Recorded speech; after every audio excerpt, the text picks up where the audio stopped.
All right, welcome back, my friends, to another podcast. This is part 2 of the levels of consciousness. During our last podcast, I covered the 6 main layers of consciousness, those being archaic, magic, fundamental, mythic, modern, and postmodern. Now, I briefly alluded to this in the last podcast on these ceilings that we meet when we transition from one level of consciousness to another.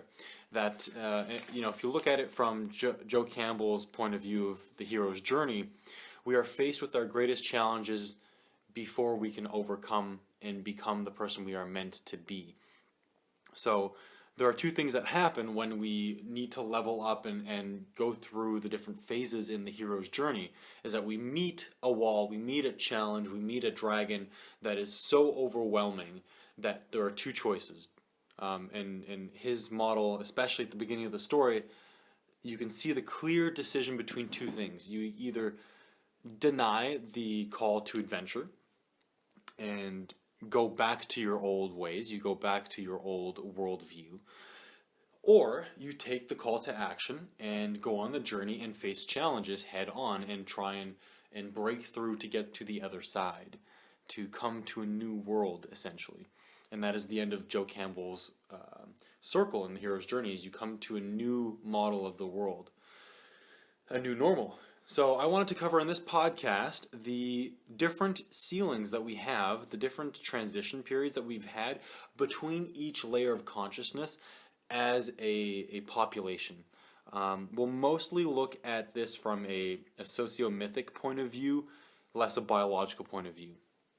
So the very first layer of consciousness is archaic, and there's a pre-archaic concept that we need to grasp, and how we transition from nothing, that is, before conception in the womb, or before we have conscious minds. There's the pre-archaic phase, and that's when we are at one with everything that exists. We don't go against the natural laws of the world, essentially, and that's perfectly and poetically represented in the story of Adam and Eve and the Garden of Eden in Christianity. And I think the poetry behind this is absolutely beautiful. So really, really pay attention to this one.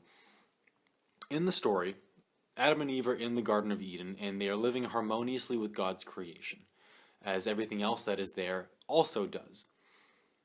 Until one day, they are confronted with this shadow idea, this snake that tempts them to eat from the tree of knowledge of good and evil.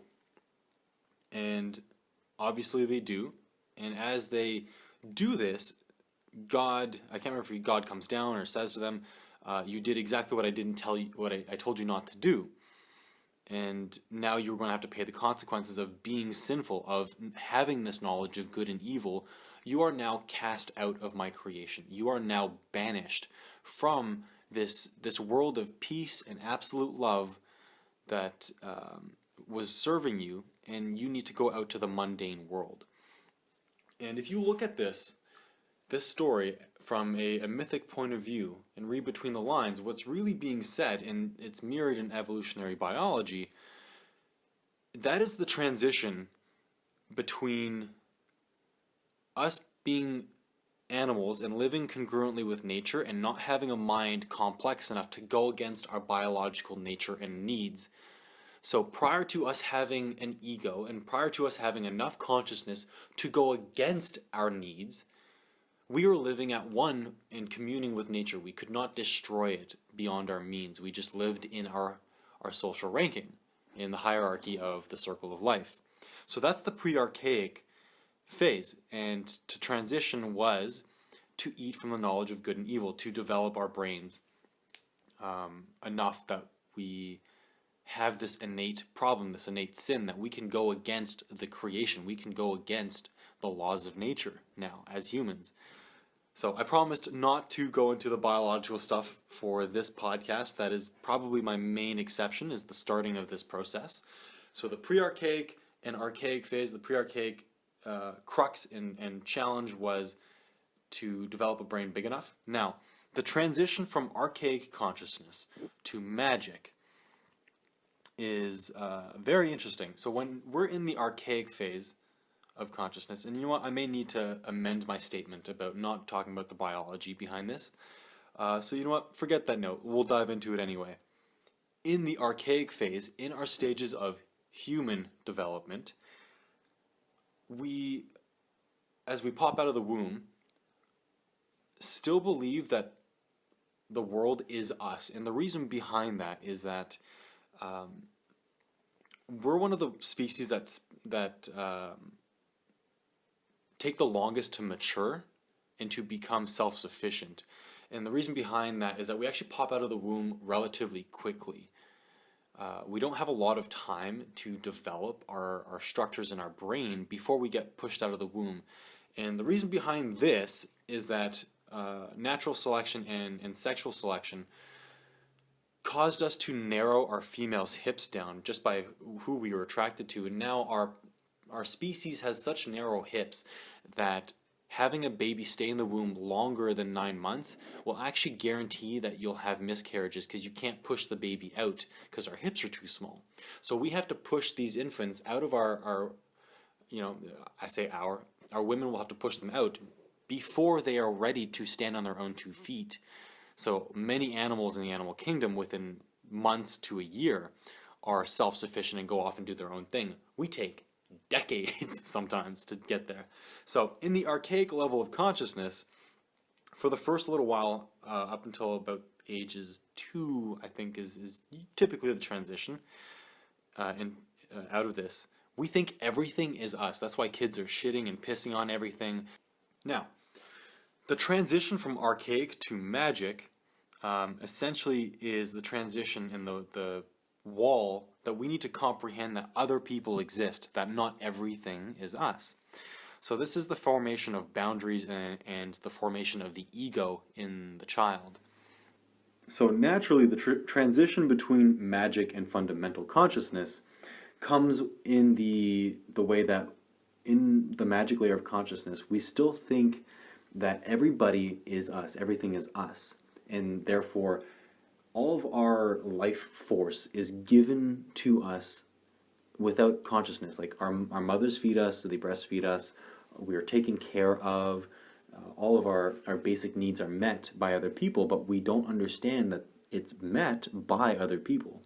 The transition in our consciousness between magic and fundamental is grasping the idea that you need to listen to your guides, you need to listen to your parents to survive. And I spoke about this in the last podcast, but that is very fundamental for us to grasp how to best receive and attract healthy behavior and food and nutrition in life. We need to be able to communicate to the people who are going to bring that to us. And in the very first case, that is our parents. And that is perfectly mirrored in the fundamental layer of religion, where we transition from the magic consciousness of sticks and rocks having their own gods to, we grasp now that there must be a parent behind this magic. And it's the exact same thing that we do with our actual parents. And this happens at the same time in our cultural infancy as well as our biological infancy. Now, as we transitioned out of the magic layer of consciousness to fundamental, we started to anthropomorphize spirit or gods. We understand that things can't have minds like us, so naturally a person must be behind the forces of nature. A stick doesn't have a mind like us. We start to understand our environment a little bit better, so we then change where we place God and where we place that unanswered question behind things and understanding our world. So we change from everything has God in it to there must be one God controlling everything. And that's a very natural transition from the spiritual world, the pagan world, into the monotheistic and polytheistic religions.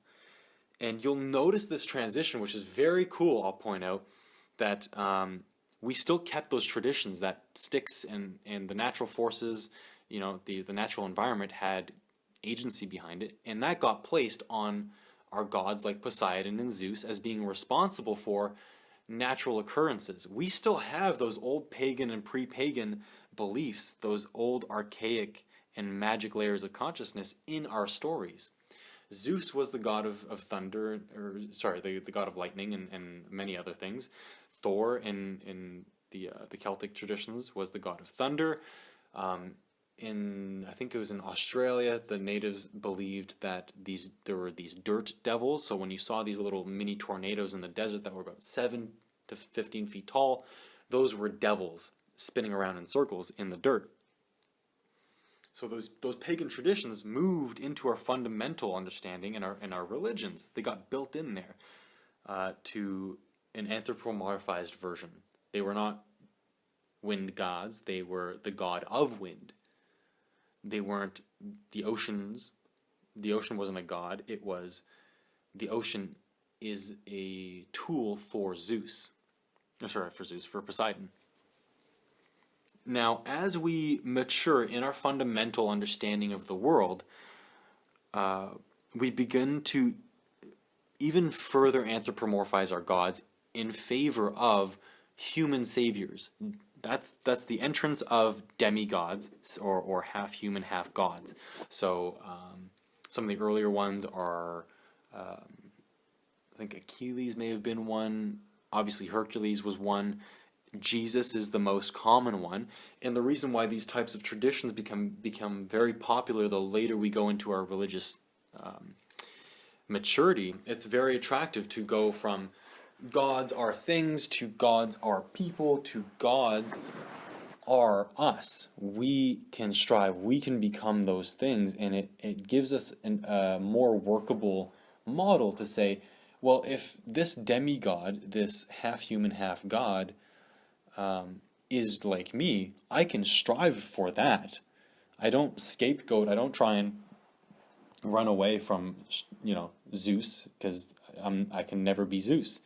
But if you have a human god, whoa, that becomes very popular. And we still see that nowadays. People are very attracted to superheroes right now. And these superheroes are modified humans. In Marvel and DC, they're modified humans most of the time. And that points to our nature of wanting to strive for an ideal, and our stories reflect that, is that it's romantic to have human gods as an ideal.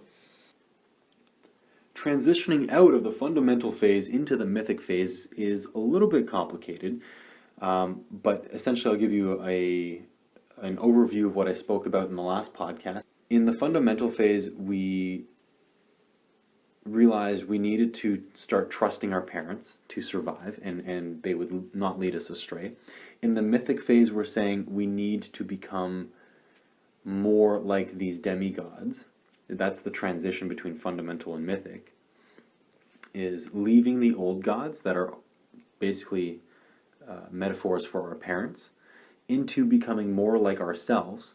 That is individuation into your adult life, where you're becoming more human rather than more like the gods, which is why the Zoroastrianism cultures and Egypt all had savior gods or demigods. The Greek culture, the Roman culture, they all had these half gods, and that picked up in popularity very quickly, obviously, and it has stuck to this day that the most popular religion is Christianity, because we have somebody who's relatable, as opposed to the old gods like our parents, who we don't think is relatable.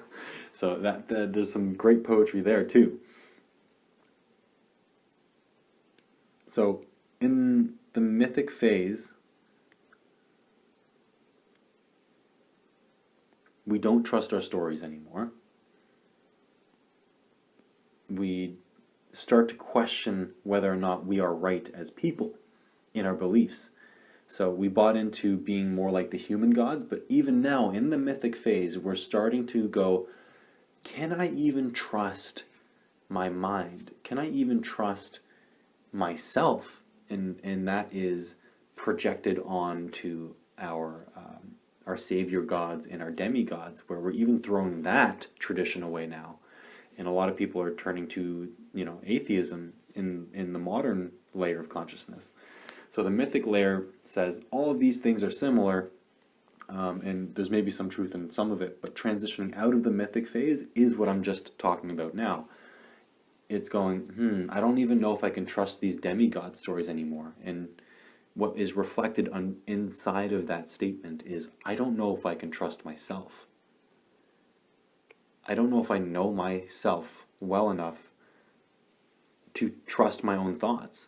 And that is us really stepping into our adulthood as a species and saying, we need to get to know ourselves better before we can make clear decisions on what is real and what is not. And that's why the modern phase has been so obsessed with understanding the differences between the mind and the body. We're basically trying to dissolve the ego. And in the modern layer of consciousness, it's all working up to this final challenge, this final boss, this final dragon that we're trying to fight, and that is the ceiling between the modern world and the postmodern world of consciousness. And naturally you find that a lot of people are becoming depressed, and there's a sense of panic and the world's falling to shit as we hit this ceiling because the ego doesn't want to let go. But to get past modern, we need to grasp a deeper reality, which I alluded to in the beginning of this video, which is what was pre-archaic. It was being at one with total consciousness, where there is no duality. There is no I, you. There is no God, me. You return to the body of water. And picture it as when a raindrop falls back into the ocean, you will never be able to differentiate it again from the ocean. It was separate from the ocean while it was falling through its life, just like us. But once we die, we return to total consciousness, and our ego is dissolved, but our spirit lives on inside the ocean that is God, that is everything. So there is no duality. We all become one again.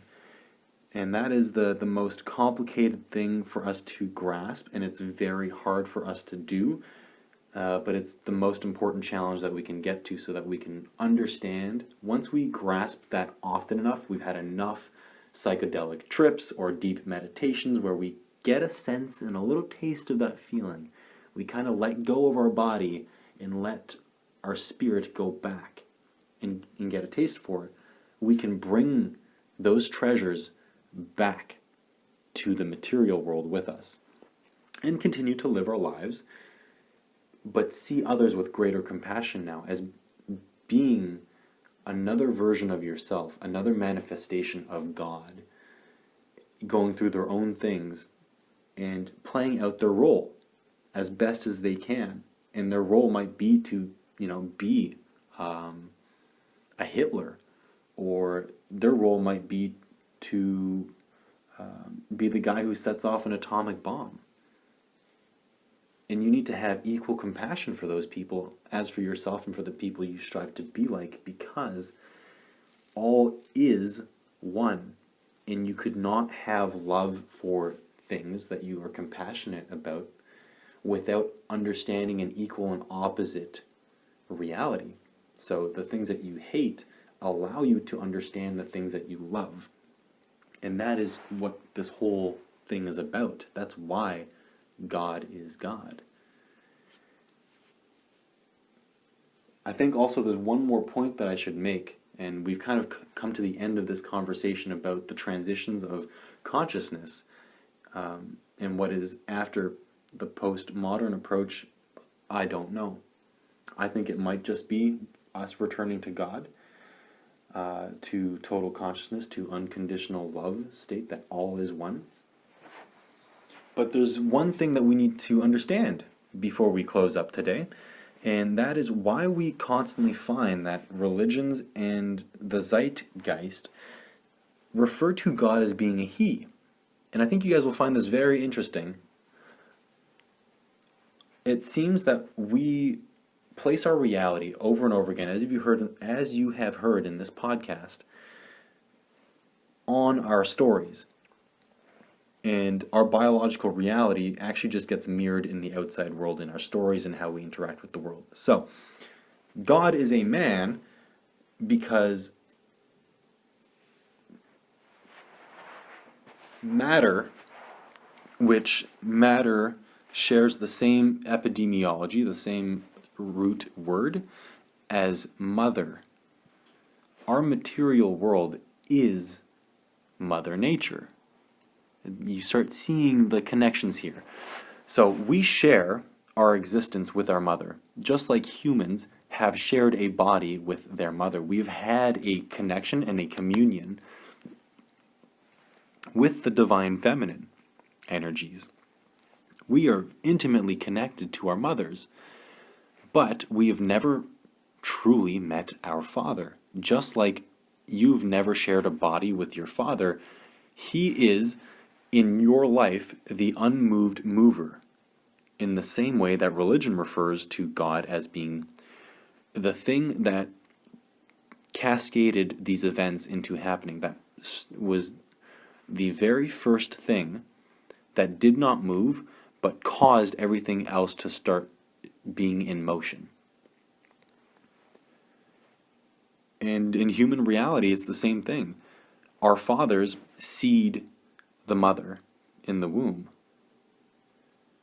but we have never been with him. We have never communed with our fathers. And that biological reality got placed on God as well, because it's a very similar connection. The spirit that runs through us is, in essence, the father energy. The chi is the male energy. The material is the mother reality. Our material world, our emotions, and our connection to this plane of existence is the female energy. It is Mother Nature. The thing that is untangible and the supernatural is the father energy. And all religions, all major religions, seem to have this idea of Trinity. The Hindus had it, Buddhism has it in the Tai Chi symbol, and Christianity has it in the Holy Trinity, where, and also you'll find this equally as true in electrical currents. You need a positive and negative charge and a ground, just as you have the Father, the Son, and the Holy Spirit. Brahma, Vishnu, and I'm missing the last one here in Hinduism. There are three aspects to manifesting God in reality. So,